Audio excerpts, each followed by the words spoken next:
Hi, I'm Richard Byrne. In this video, I'm going to give you an overview of what's new in G Suite for Education. Google announced a whole bunch of new things yesterday, so let's take a look at what those mean for teachers like you and me. So, first of all, what's new? The name. This was teased earlier this school year, when Google announced that G Suite for Business would be called Google Workspaces for Business. And guess what? Now it's no longer G Suite for Education, but Google Workspaces for Education. With that comes 4 versions. So there's now 4 versions of Google Workspaces for Education. So let's take a look at them. First of all, we have Google Workspaces for Education Fundamentals. This is what we've known as G Suite for Education for years, and this is now the only free version of Google Workspaces for Education. Now, Google says nothing is changing, but there's a small caveat to that. We'll get to that in just a moment. Next up, we have Google Workspaces for Education Standard, which is something you'll pay for. And this is focused on data security and privacy. I'll talk a little bit more about that in a moment.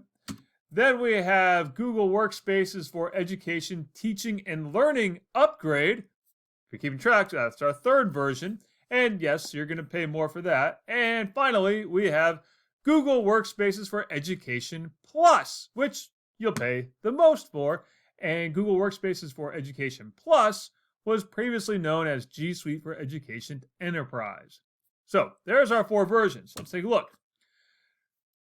Google Workspaces for Education Fundamentals. All the same things you got with the free version of G Suite for Education, including unlimited storage. Oh, not quite unlimited storage anymore. Google is now going to allocate storage to schools or school districts or school organizations, and they can divide up the storage within their user groups.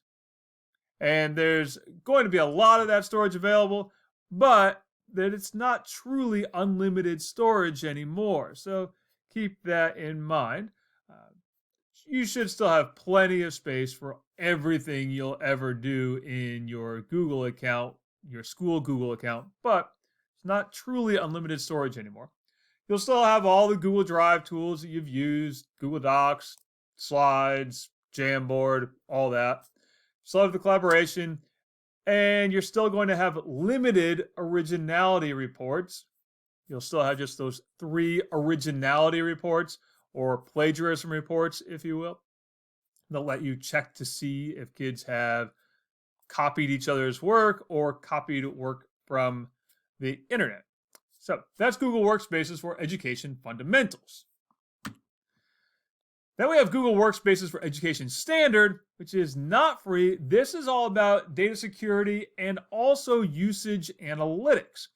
So Google's press release focuses on improved privacy and improved data analysis and usage analytics for admins. If you're a teacher like me, you're probably not ever going to use the tools that are inside of Google Workspaces for Education Standard, because those are all focused on the admin side.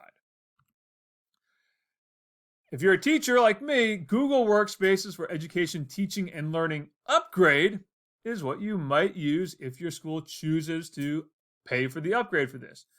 This will give you more Google Meet controls than what you have with the standard version of Google Workspaces for Education, or the Fundamentals version of Google Workspaces for Education. You're going to have unlimited originality reports, and Google is teasing this new Enrich opportunity, which is all about integrating third-party services into Google Classroom. Now, Google hasn't announced that list of what those third-party services are yet, but they did announce that you'll be able to have some third-party services for some users in your account, in your domain, and not have them turned on for other users in your domain. Kind of like we could do with add-ons in the past with user groups. So that's a new feature, that Enrich feature. And Google says it's coming soon. How soon? TBD. Finally, Google Workspaces for Education Plus. So we give you everything that you have in all those other versions, plus an integrated roster sync. So if you're using another service for your student information services, your SIS, you'll be able to integrate those rosters. For example, Infinite Campus rosters, you'll be able to sync with Google Classroom rosters. There's a cloud search function for search within your domain, and they claim faster support if you have 200 licenses or more, 200 licensed users or more. They're going to give you faster support. So that's your breakdown of what's new in the 4 versions of Google Workspaces for Education, formerly known as G Suite for Education. Now, there are some other things that Google teased yesterday, and I have the full press release linked up down below in the description here. So take a look at that to see what else is coming soon. One of the things that is available right now that Google released this week is a teaching and learning center for Google Arts and Culture, which is a replacement for Google Expeditions. And I have a video about that coming up next. As always, for more videos like this, please subscribe to my YouTube channel, or if you want to read about it, head to freetechforteachers.com.